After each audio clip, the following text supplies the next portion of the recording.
Bonjour à tous. Aujourd'hui, nous allons faire la vidéo d'explication du TP numéro 4 sur RTOS, qui est un projet intégrateur sur la supervision temps réel d'un four industriel à partir de mesures stockées en base MySQL. Pour ce faire, on a un objectif vite fait à atteindre, et le scénario est qu'on simule la supervision d'un four industriel. Les capteurs de température simulés par un script déposent périodiquement leurs mesures dans une base de données SQL. Le système temps réel doit lire ces métriques, décider s'il faut couper le chauffage température au-delà du seuil critique et agir dans un délai critique, faute de quoi l'incident est considéré comme une violation de deadline, risque de dommages matériels en cas réel. Et dans le TP, il y a des indications de code, des bibliothèques installées. En tout cas, c'est un truc complet. Et dans le repo GitHub, vous pouvez aussi trouver le compte rendu qui vous expliquera mieux, que je vous conseille de lire pour mieux comprendre tout le code que je vais exécuter tout à l'heure. Bon, de là, passons directement au code. Là, on avait déjà réalisé 3 TP qui consistent à installer l'environnement, FreeRTOS, faire des tests, priorités, et tout ça qu'on a fait aussi en vidéo. Et là, maintenant, il faut qu'on passe à la partie MySQL. Et là, j'ouvre directement notre README qui contient toutes les commandes pour réaliser notre TP de A à Z, avec les commandes expliquées, tous les pièges rencontrés, corrigés, tout ça pour aller un peu vite. Et vous pouvez trouver tout ça aussi dans le repo GitHub, là, le README numéro 4 sur la supervision en temps réel du four industriel. Donc là, nous allons passer directement à l'environnement Ubuntu. Là, on est dans le dossier, on est sous la racine. Là, on voit qu'il y a le dossier de FreeRTOS et le simulateur Piston qu'on va devoir lancer en parallèle pour que pour recevoir les données, toutes les données pendant le test. Donc là, on va lancer la simulation.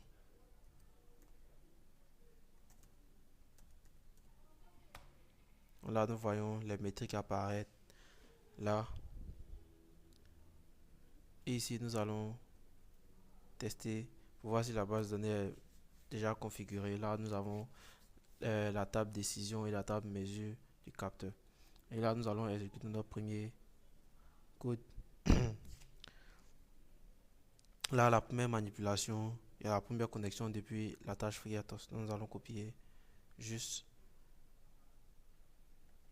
ça. Bon, avant, il faut qu'on se place dans le dossier FreeRTOS comme suggéré ici. Donc là, nous allons dans le dossier FreeRTOS. Et maintenant, je copie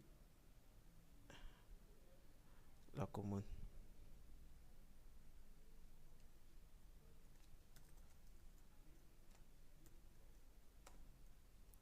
On va make clean. Make, pour compiler le programme que nous venons de mettre dans notre main.c. Donc là, tout est bon.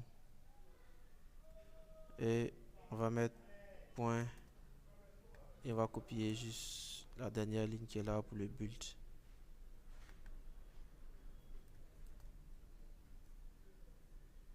Alors,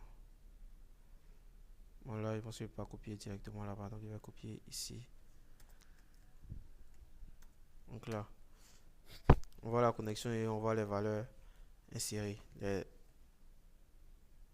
valeurs, bon, les valeurs sont là. Donc on voit toutes les valeurs insérées là. On les voit aussi apparaître et insérer ici. Donc là, c'est la première manipulation. Ok, donc on va passer directement à la deuxième manipulation, qui est d'effectuer le pipeline complet, acquisition, décision et journalisation.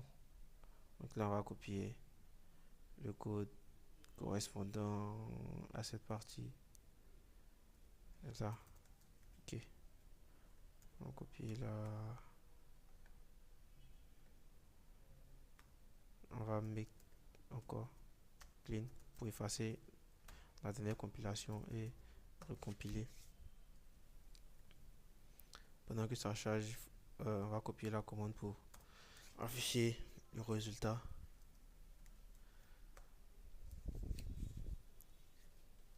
Et là, nous voyons à l'aide température critique, vu qu'on a défini un seuil dans le programme qui était de filtrer les températures supérieures à un seuil. Donc, ce sont juste les températures qui sont supérieures à ce seuil qui seront affichées ici, en fonction de toutes les entrées émises par le simulateur. On voit les données 106 ici, 105. On voit aussi le 106, le 105, 106, 105. Et ça va continuer comme ça jusqu'à ce que j'arrête ici. Donc là, on va passer directement à la troisième manipulation.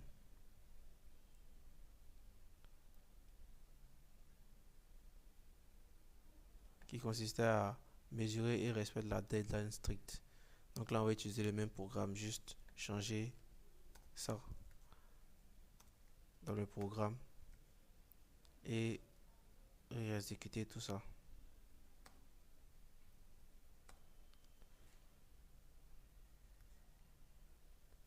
Et là, vu que la commande de build est déjà là, je vais juste remonter et on verra les résultats.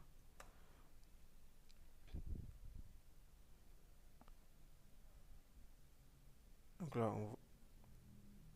on voit les résultats. Ici, on va remettre la deadline comme c'était.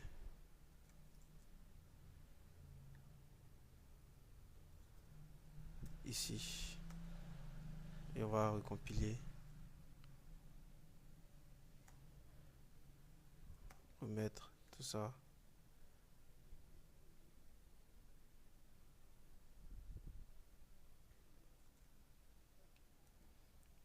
Et rebuild. Pouvoir afficher aussi rapidement les métriques sans deadline. Bon, avec une deadline plus réduite par le code. Donc là, on va arrêter et passer aux manipulations suivantes.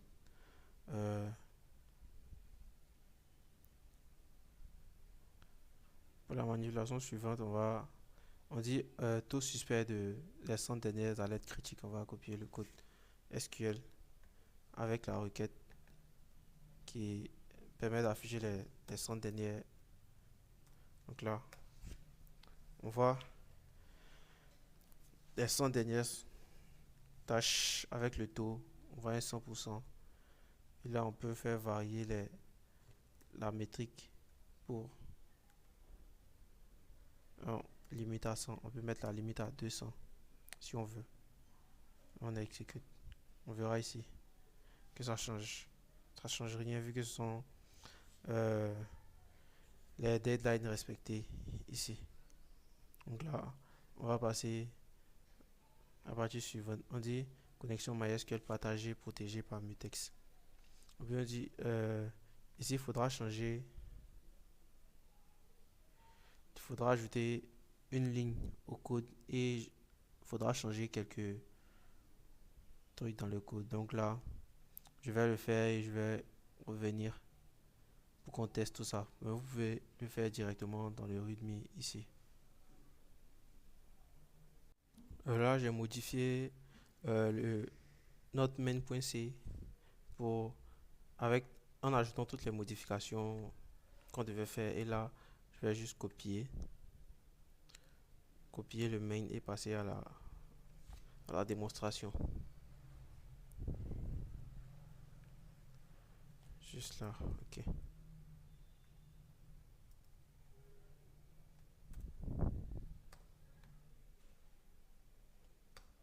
Là, on va make clean. On va make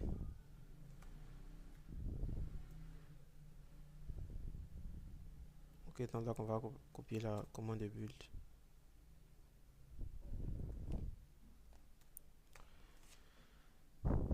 Et si on voit les températures critiques, on a coupure, on a tout ça. Et maintenant, pour terminer, on va vérifier dans la base de données. On va voir si c'est vraiment inséré tout ça dans la base de données. Ok, là, on a total de décisions, on a 412 décisions.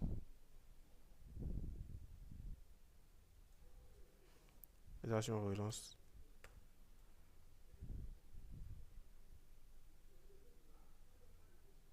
ok, ce sont toutes les dernières décisions qui ont été prises. Ici, on voit que c'est 412. Donc là, on va passer à la manipulation suivante. La manipulation 5 qui est un bonus. On dit, on dit comportement de repli, on dit le fail safe. Donc là, il faut changer cette fonction, changer aussi, ajouter un if. Donc là, on va copier. J'ai ajouté directement le main pour. Donc là, on va lancer ça. On va make clean. On va make.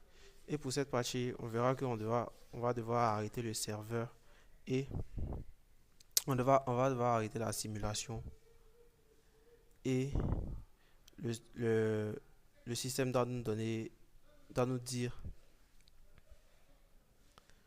doit nous donner le message de failsafe.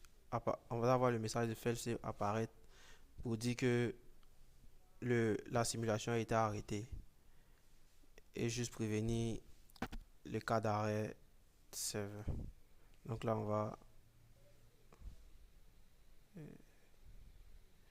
ok, on va copier ma commande de build ici. Ok. On va essayer, on va retourner dans la simulation, on va arrêter la simulation.